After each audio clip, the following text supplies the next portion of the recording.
Hi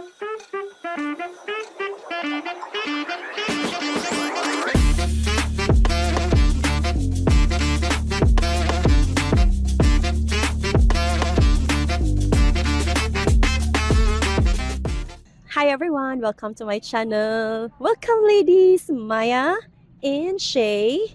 I am always happy to have them in my channel. You all know that.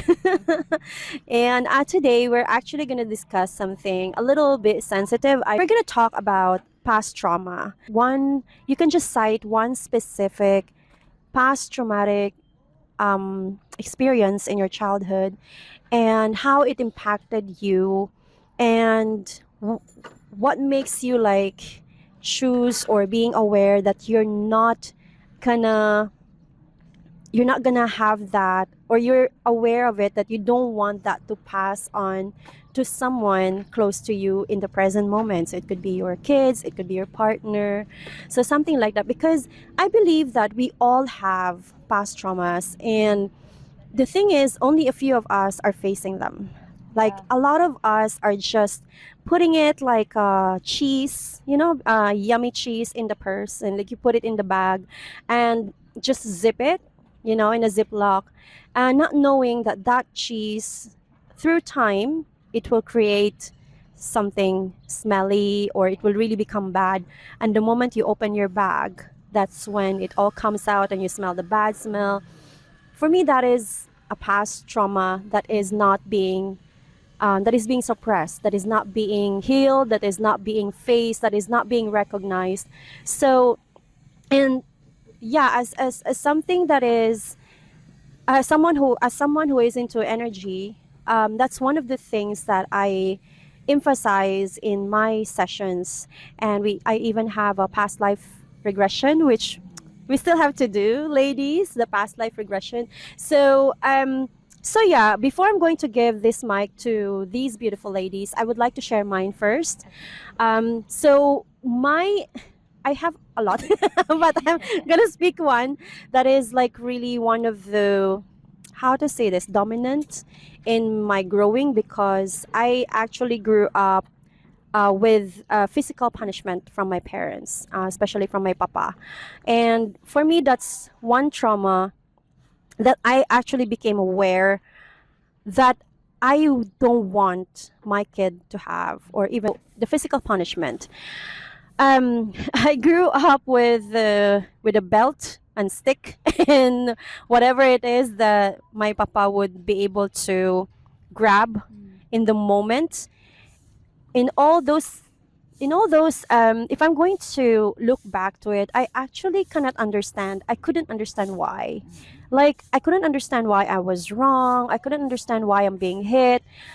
All I knew that what I did was not in alignment with what my parent wanted that time. Like, if there's something that a result, for example, it was always the issue. The issue is always me going around. I'm already laagan in our dialect. It's laagan. How do you say that? Explorer, Dora the Explorer. So I'm like the Dora the Explorer when I was a kid. As early as 7 years old, I really liked to go to the forest, because there's a fly in my camera. Get away! Oh my god! Oh, that's a bee. It looks like. And it's okay. Now it's gone.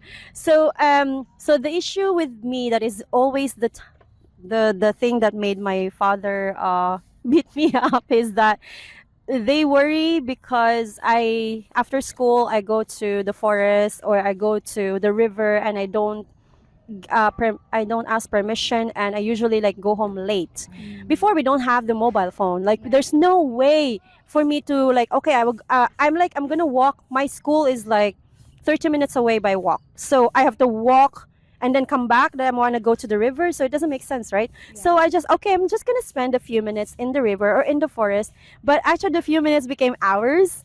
I wasn't aware of the time, and then I go, oh my god, it's already sunset, and then I go home with the belt being banged on my butt, just because I came home late, and there was no like, where did you go, why did you go, nothing, just because I was late. So that was the issue.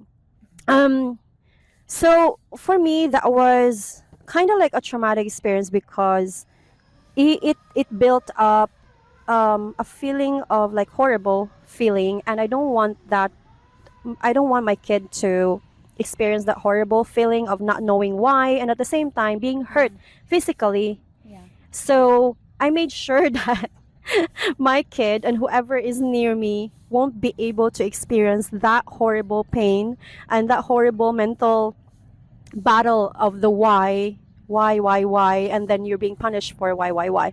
But I actually, if you're gonna ask me if I hate my father, my parents, I actually don't, because now I realize after that it's actually their act of love.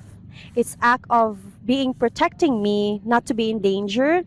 If I'm going to really like understand, he was being protective, and it was the only way for him to express his love to us kids. He doesn't know any other way because that's how he grew up with his parents. And so now that I'm aware of it, then I understand, and I'm not gonna do that, and I'm not gonna pass that traumatic experience to my kid. Is there anything that you would like to add regarding on my situation or regarding my traumatic experience? I think most, maybe not most, but some Filipino household, this is their way to, to uh, physically discipline the kids. And I do get the point where they don't really want you to go anywhere because they're just afraid of what could happen when you're out there, because they think that if you're at home, nothing can ever happen to you. So I think that, some way, I mean, somehow, I do realize, I mean, I do understand that it is their only way to protect you, protect us. And your experience is very similar to my experience as well. Actually, mine is worse because I was put in a sack and I was hanged by my mom. I don't think my dad knows until now. And yeah, and I was bitten by the buckle of the belt. Yeah, the buckle is always the buckle because it lands on your skin harder, and it's more painful. I have some small scars on my face that actually comes from the buckle. But yeah, at that age, when we were still younger, we couldn't understand why. We would think that my mom or our parents hate us or whatever, because that's what I thought. Because I was thinking that maybe she wasn't really prepared to have me as her, as a not prepared to have me, and that I was probably a hindrance to achieving her goal. But yeah, now being a parent, I do understand that it was just a way to protect. But it is, very good to see, or to learn that it is somehow bad, because it is somehow bad, and we don't want to do that to our children. What about you, Maya? Now that I'm a mom, I understand why parents do what they do, but also I don't support physical abuse. I think physical abuse is not necessary, but I think physical abuse is learned from the previous generation. So the way our parents discipline us, they thought that is a good way to discipline children, but it's not. It's actually more damaging, which that's why we have traumas right now because of this. But for me, I don't do that to my kid, because what's different now is that people are more educated. We have so much resources to learn a lot of things through online, through people, talking to people. Before, very limited. They only have this previous hand down beliefs. That's why hopefully that generation already is slowing down. Yeah. And also, there's a law now. I'm not sure a city ordinance or a law where the parents, no, the kid can actually complain about a teacher or a parent that is physically abused. Yeah. And I even our teachers before spank us or throw chalk and eraser, and also what's that stick in the hand if you don't Yeah. write. But look at us, I think we are okay. We're okay with that. We're I don't know, okay. we laugh We- about it. But why But is it with our parents we feel so hurt? Because I think I have an answer.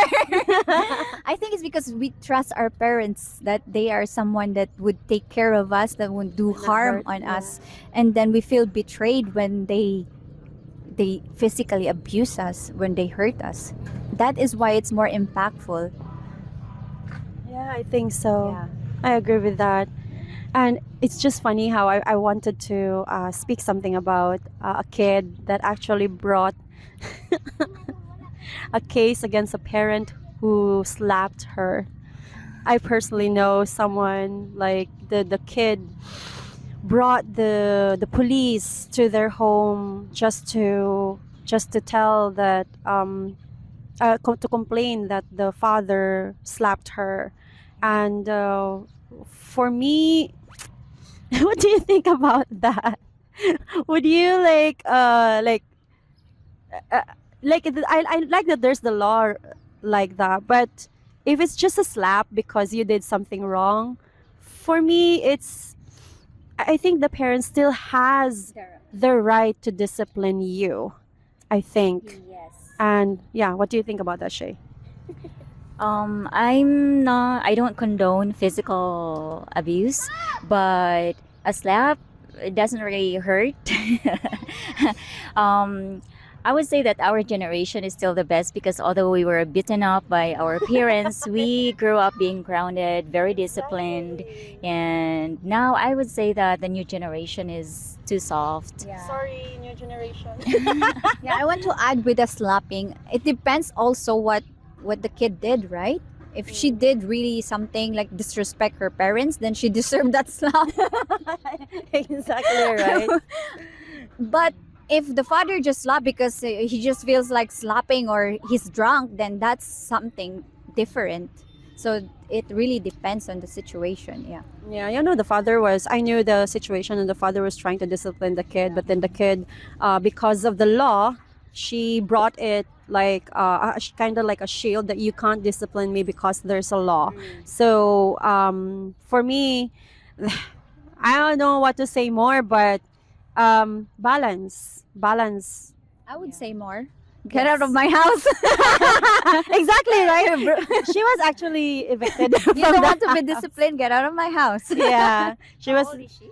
She's, I think she was around 16, teenager, 16, 17. But she knew the law and she used it against the parents. Oh.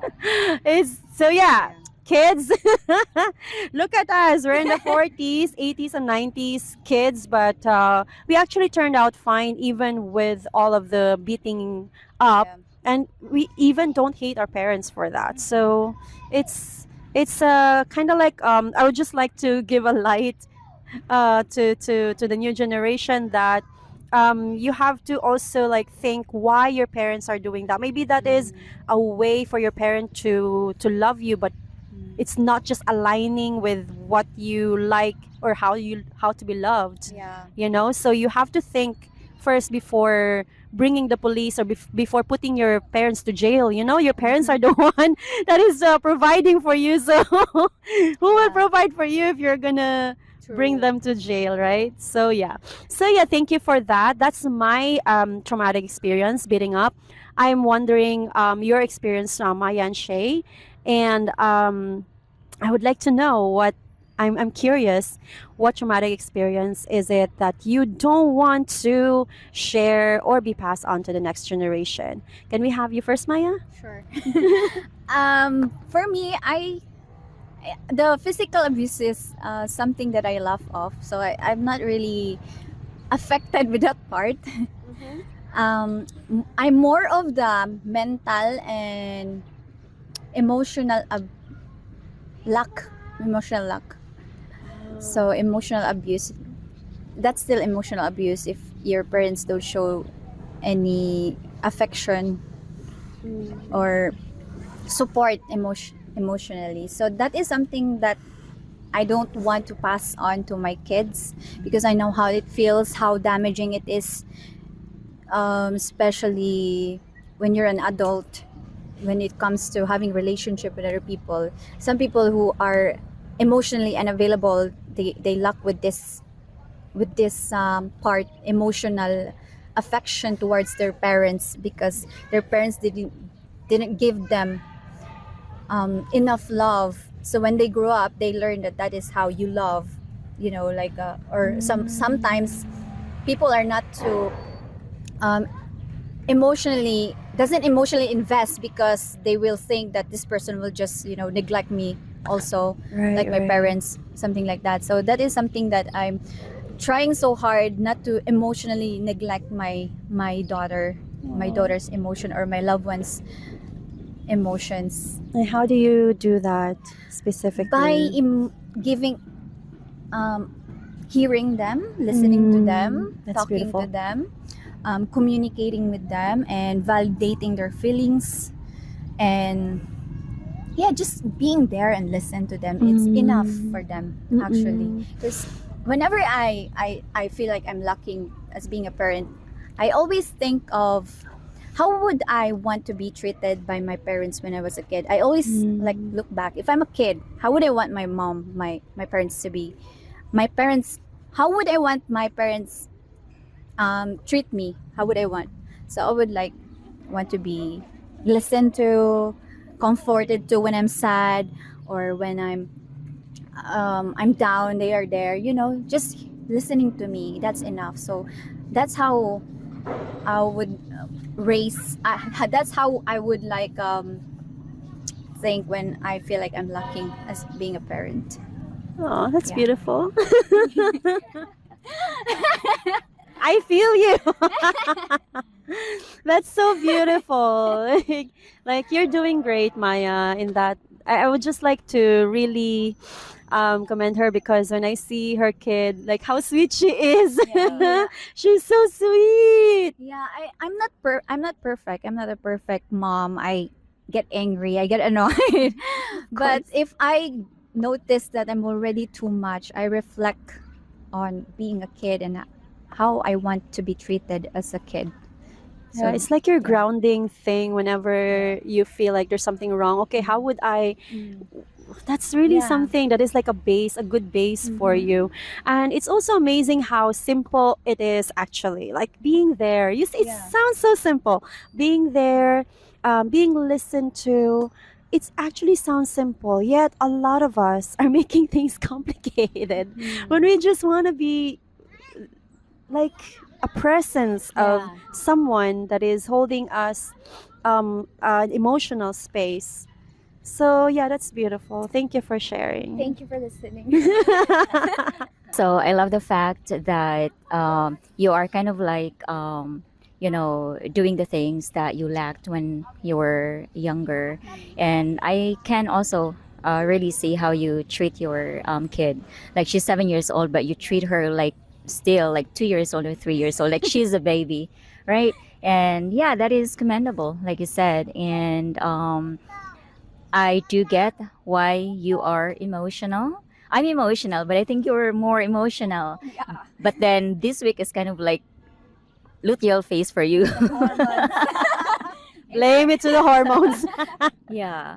But yeah, I just wanna, for the record, if ever you are, in moments like this when you are, feeling overwhelmed with whatever situation, we are always here, we are always here to always listen, and you can always tell us anything, and guaranteed that it's not going to be, it stays there, it's not going to go elsewhere. So I want to hold you. Nausa naman Nina, emotional. okay, so my take on Spotlight to share. yeah, so you touched about the physical discipline or physical abuse, and you also touch about the emotional part of emotional trauma.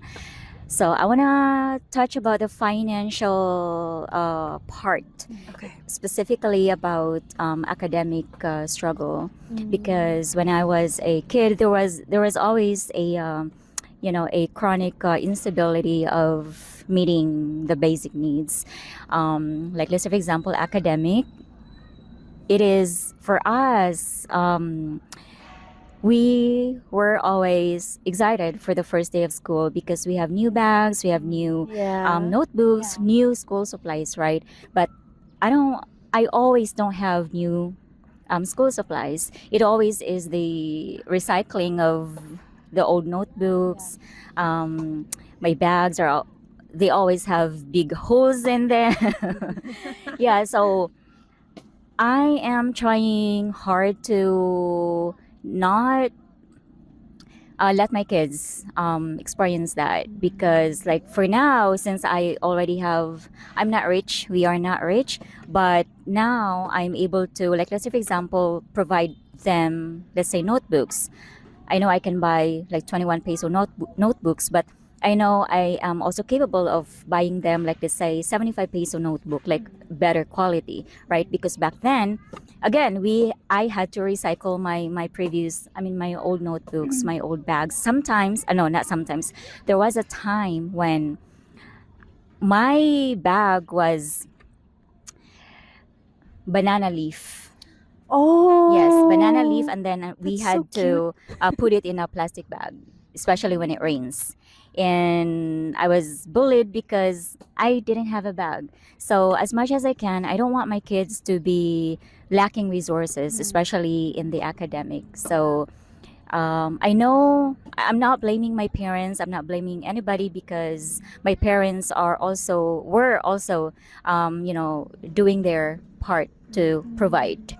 But again, it's not really always meeting the basic needs.